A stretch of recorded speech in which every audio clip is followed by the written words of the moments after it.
Hello दोस्तों, मेरा नाम सौरभ खंडेलवाल है। मैं पिछले 20 साल से ज्वेलरी व्यवसाय से जुड़ा हुआ हूँ। मैं मैन्युफैक्चरिंग, होलसेलिंग, रिटेलिंग सभी सेक्टर्स में काम कर चुका हूँ। बहुत सारी सिमिलर चैलेंजेस, बहुत सारी सिमिलर बातें, सिमिलर सवाल सामने रोजाना आते हैं। इनमें से सबसे बड़ा सवाल होता है गोल्ड प्राइस को लेकर कि गोल्ड का प्राइस कैसे निकाला जाता है, या फिर हॉलमार्किंग को लेकर कि हॉलमार्किंग में क्या क्या सिंबल्स होते हैं, हॉलमार्किंग कैसे सही है, या फिर सबसे ज्यादा सवाल आते हैं डायमंड्स को लेकर कि डायमंड का सर्टिफिकेशन कैसे होगा, ज्वेलरी की सर्टिफिकेशन कैसी होगी, एक सर्टिफिकेशन में क्या देखना चाहिए, कलर क्लैरिटी का कैसे अनुमान लगाएं, वगैरह वगैरह। बहुत सारे सवाल, बहुत सारे क्वेश्चंस होते हैं।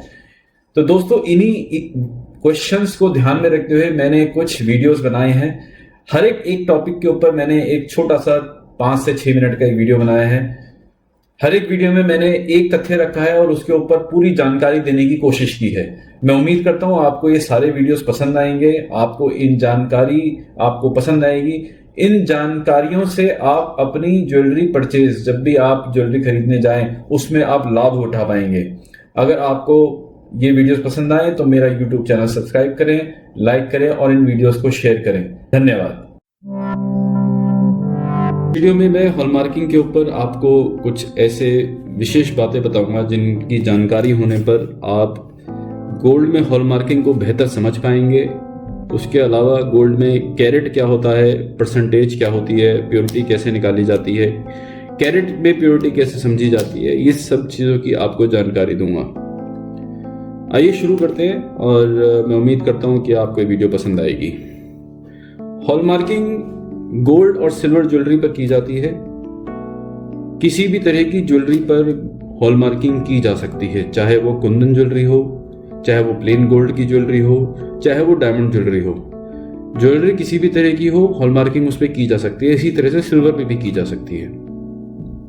आजकल कॉइन्स पर भी हॉलमार्किंग होती है, लेकिन कॉइन्स में वही कॉइन्स पर जो कि 99.5% से कम प्योर हैं या 995 प्योर हैं, उन्हीं कॉइन्स पर हॉलमार्किंग की इजाजत है।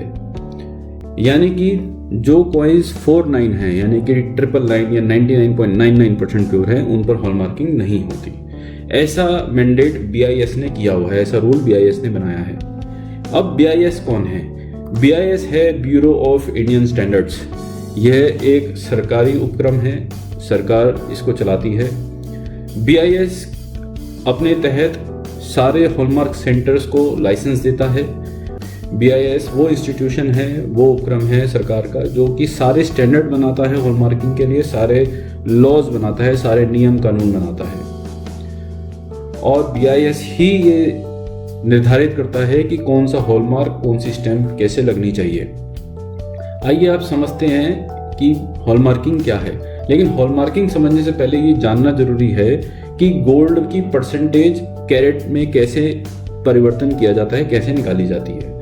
दोस्तों, हम सब जानते हैं कि 24 कैरेट सोना जो है वो 100% प्योर होता है, लेकिन एब्सोल्यूट टर्म्स में ये सोना 99.999% प्योर होता है। बट मैथमेटिक्स से कैलकुलेशन के लिए हम इसको 100% ही मानते हैं। तो अब समझें कि 22 कैरेट की अगर आपको प्योरिटी निकालनी हो तो हम 22 को 24 से भाग करेंगे और 100 से गुना कर देंगे, तो उसकी परसेंटेज आ जाएगी जो कि 91.66% होती है। इसी तरह से हम 20 कैरेट, 18 कैरेट, 14 कैरेट, 9 कैरेट सभी की कैलकुलेशन कर सकते हैं। मान लीजिए आपको 14 कैरेट का प्योरिटी निकालना हो तो 14 भाग 24 गुणा 100 कर देंगे तो आपको 58.33% की प्योरिटी निकलेगी। इसी तरह से हम किसी और कैरेट की भी प्योरिटी निकाल सकते हैं।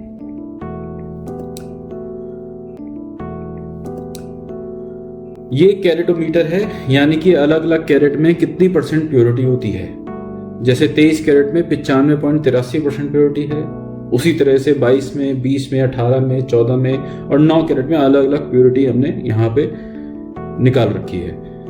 जो उसके अगले कॉलम में दिए हैं वो स्टैंप है, साइन है, जो कि एक हॉलमार्क सेंटर उस ज्वेलरी पे लगाता है।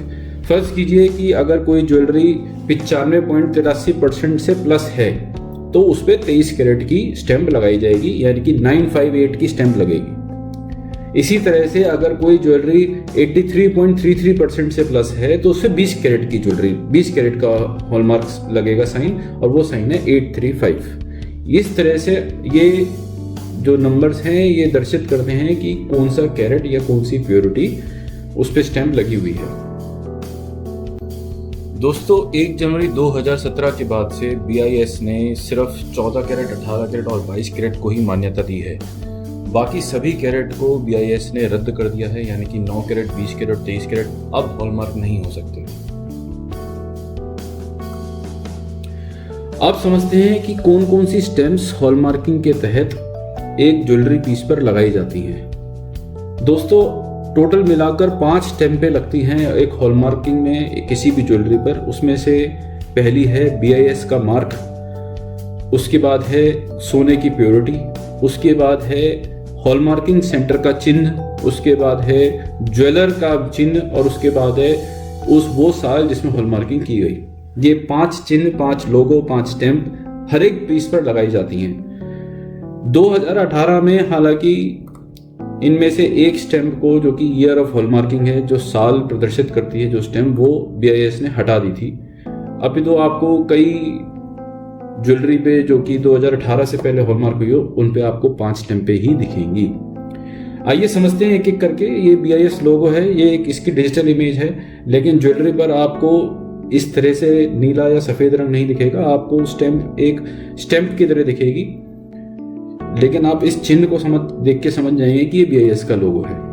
इसके बाद दूसरा चिन्ह, दूसरा लोगो आपको गोल्ड की प्योरिटी का मिलेगा कि गोल्ड की प्योरिटी क्या है। यहाँ जैसे 916 लिखा हुआ है, इसका मतलब है कि 22 कैरेट गोल्ड है, 92%, 91.6% प्योर। इसी तरह से अगर 14 कैरेट होगा तो 585 की स्टैंप होगी और 18 कैरेट होगा तो 750 की स्टैंप होगी। ये स्टैंप हालांकि यहाँ पर मैंने जूम करके दिखा रखी है, आप एक मैग्नीफाइंग ग्लास से इजीली देख सकते हैं।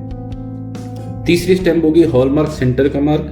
यह मार्क बहुत ज़रूरी है और मैंडेटरी है लगाना। इस मार्क से हम कौन से हॉलमार्क सेंटर से ज्वेलरी हॉलमार्क पास हुई है इसका हम इजीली पता लगा सकते हैं। चौथी स्टैंप है ज्वेलर की स्टैंप। जो ज्वेलर हॉलमार्क सेंटर में ज्वेलरी को जमा कराता है हॉलमार्किंग पास कराने के लिए, उस ज्वेलर का इस पर स्टैंप या मार्क या लोगो लगाया जाता है। ये सारी स्टैंप पे हॉलमार्क सेंटर खुद लगाता है।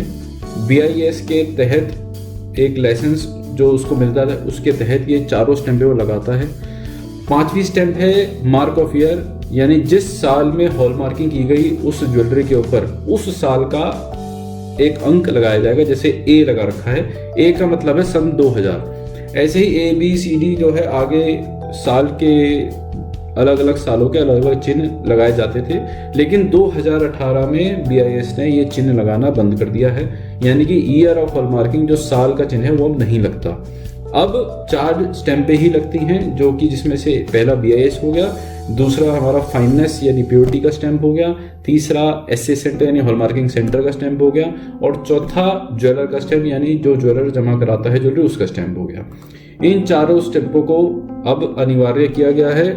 आइए देखते हैं। अब ये फोटो है जिसमें हम स्टैंप किस तरह से दिखती है ज्वेलरी पर वो प्रदर्शित किया गया है। पहली स्टैंप आप देखेंगे नाम की है, दूसरी स्टैंप BIS की है, तीसरी फाइननेस की है 750 यानी कि 18 कैरेट, चौथी हॉलमार्किंग सेंटर की है और 5वीं साल की है। इस तरह से मैग्नीफाइंग ग्लास के अंदर में आपको ये स्टैंप दिखेंगी। तो दोस्तों ध्यान रखिए, आपको मैग्नीफाइंग ग्लास जरूर लेके जाना है। तो हॉलमार्किंग के तहत मैंने आपको जो एक बेसिक जानकारी होनी चाहिए वो मैंने आपको दे दी है। अगर आपको इसके अलावा कोई भी प्रश्न हो या किसी भी चीज़ पर आपको कोई और जानकारी लेनी हो तो मुझसे ज़रूर कनेक्ट करें। मेरा ईमेल ID और WhatsApp नंबर यहाँ दिया गया है। मैं एक डायमंड एक्सपर्ट हूँ, मेरा नाम सौरभ खंडेलवाल है। इस वीडियो को देखने के लिए और अपना कीमती समय देने के लिए मैं आपका बहुत बहुत धन्यवाद करता हूँ।